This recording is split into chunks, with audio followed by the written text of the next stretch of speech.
As we know, it's all in the comparison. To recognise what the true reality is, one must recognise what it is not, for it is invisible, and has to be perceived, and it is very subtle.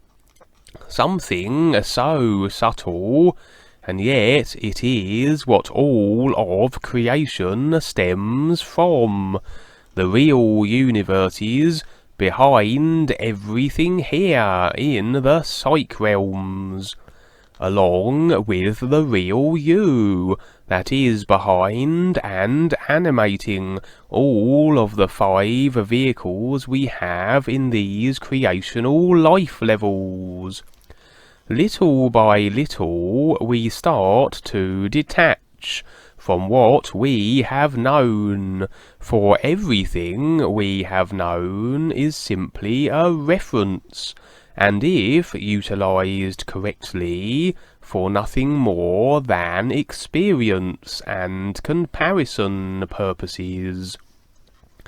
For to be with the is, to stand real in this golden true reality, eventually then everything that we have ever constructed in our created personal selves, all that we are and have clung to, must be allowed to drift away, because all that we are, what we think in our literal minds that we are, is nothing but a creation, a construction overlaying our real selves. As the process of becoming more aware continues, it seems we naturally will start to drop old, outdated ideas, attachments, and the references they represent will be required less and less, to grow dusty on the bookshelves of our causal and mental vehicles, until eventually we let them fade away.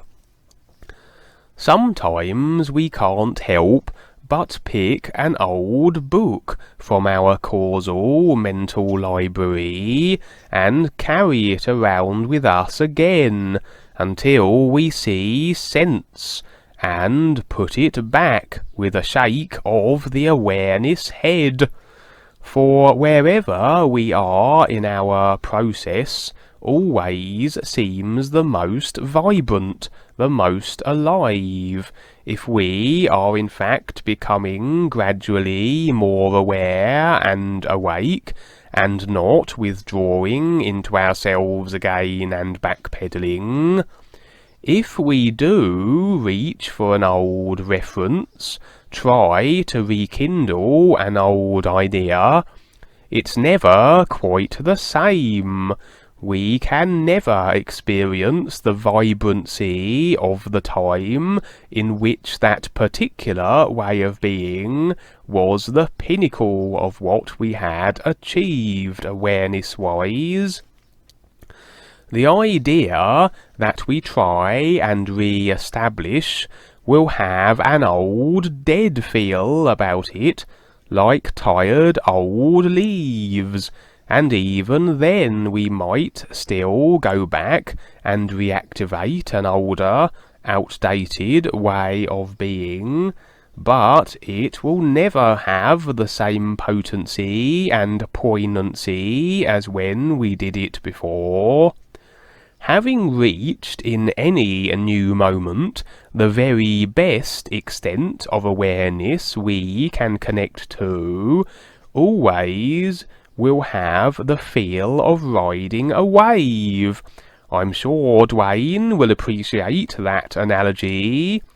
And should we perhaps slip back into our personal selves, play with some old ideas, we can sense the subtle downshift. It will feel like we are less and diminished. We will fluctuate back and forth, But if our real intent is firm, always we will push the bar of awareness and establish a new position, a higher wave. And now, if we dip below the peak again, and even though the diminished position is what was the peak of perhaps a few months ago, it encompasses that feeling of being reduced. So always we waver, Morse-related puns, between the peak of where we are in the new moment and a trowel, but an acceptable trowel that isn't too bad should we hit it, in the knowledge we, at our awareness best, can hit that peak again, assuming we continue on and don't keep allowing ourselves to diminish, or down and down we go, and make such a trowel as we end up in Davy Jones' locker. Effectively, we are dead then, dead in our awareness. The thing is, though, we need to keep pushing that bar, the awareness bar. We cannot tread water for long. We cannot stay between the new range of awareness from trowel to peak we have established for ourselves, for the personal self gets bored and then starts to reach for those old books again to add something to its created consciousness. That is why we must always activate the real awareness. We must always seek to create something new, a project or activity that relates to the true reality and has the effect of connecting us more to it, and so we raise the bar again and create a new range to operate within. You kind of get to know when it's time to do something new. You sort of sense it where you are, what you are doing. Although it will still be a benefit to your real awareness and others, and should be maintained then, it begins to lose colour almost, become a little dulled.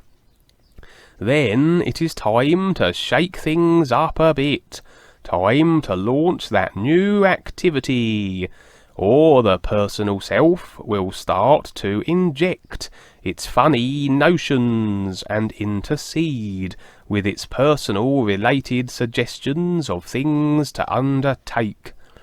Should this process continue to its conclusion, then one should expect to find themselves in the real universes of light and sound. With me, I get a nagging feeling if I have or am in the process of slipping back into an outdated routine or re-establishing an old idea or attachment. This I would put down to my real self, pointing out this awareness disconnecting decision, or perhaps a guide. Either way, throughout my life and even before the new presentation, if I would slip back to an older state of being, the nagging feelings I would receive. These I have come to recognise, and always then have steered me along, and inexorably through all the spiritual paths and disciplines that all at the time served their purpose for my awareness process, to inevitably finding the new presentation. And now the real climb begins, the insurmountable mountain of recognizing the all is stands before me. Yet, should I heed my nagging feelings, should I get them, and continue with the process of activation and raising the bar, gauging the sense of the moment, its life and vibrancy, this will have me scaling ever upward, literally speaking, to the ultimate destination, or beingness. Sometimes I do play with old ideas, just to see how they feel, to get a taste of how dull and lifeless they are. I embraced for one day an idea that at one point was very valid, but now is effectively dead in light of my awareness that I have, and that it clearly has nothing to do with. Life and the guides will always show us too what is real, demonstrations and assistance with our attachments and self-imposed restrictions, making us aware of them and facilitating their removal if we so choose. Not only on the real side either, as on my day of old idea embracing, I felt my attention drawn to the pathway I was walking upon down the street, and I kept seeing bees crawling along as though unable to fly, suggesting a restriction, diminishing the ability to take flight, an expression of greater freedom. When I realised the significance, for the guides having realised I was in a paying attention mode on the physical, may well have set up such a demonstration that I was able to grasp with my awareness. And then, a little further down the path, were bees in full flight, buzzing about as they do, as almost a confirmation, some very enthusiastically bouncing off of me, and one accompanied me for a stretch of my walk. At home I would entertain the old idea yet a little longer, and the nagging feeling emerged, and also, every time I focused or considered the is or any of the activities, Skypes and associated new presentation references to it, I felt a large wall, almost like a heavy partition, slam between me and it. That surely was the final confirmation, and I would dismiss the old idea and the wall any more tangible, and I would have seen it dissolved. Were I on the real side, I may well have seen this wall in all its restricting actuality. It's fairly clear to my awareness the two different dimensions existing currently on this world and in creation. Certainly there are endless subtle dimensions people are aligning themselves with, and living with their dementia, as Duane puts it, finding themselves in these dimensions, but most notably those aligning themselves with the All Is, and this golden opportunity, and those remaining with the old created consciousness of their personal selves and decided upon creation.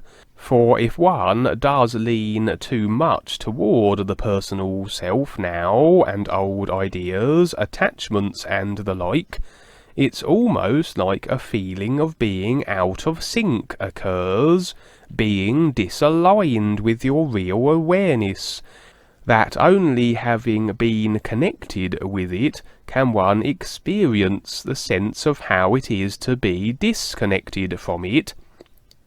It's a subtle shift, but it is there, and exemplified more so by the impression of the huge wall slamming down, which effectively partitioned the two dimensions, blocking my access to the new nowness, the is, which is here and now in creation, a mighty separating, segregating wall of my own construction, the architect of my own disconnect temporarily, and on the side and dimension of it that would have me stuck in creation for still further unconscious lifetimes, until I chose differently, one decision, and the wall was evaporated. Every moment being new, and we always decide, moment to moment, what we are aligning with, deciding and focusing upon. Either we focus on our little personal selves and stay one-dimensional and in creation, or we focus on the all is and create a better position for ourselves, become a true being of real light, which is what we already are, if we allow it to be so. Everyone will, I'm sure, have their own unique impressions and nudges from the guides, life, and their real selves, and it's a case of recognizing them and what they represent, as like my nagging feelings, assisting us in our navigation through the psych realms, getting through our personal selves and all of creation, and becoming what we already are, standing as a real being of light with the guides and the is.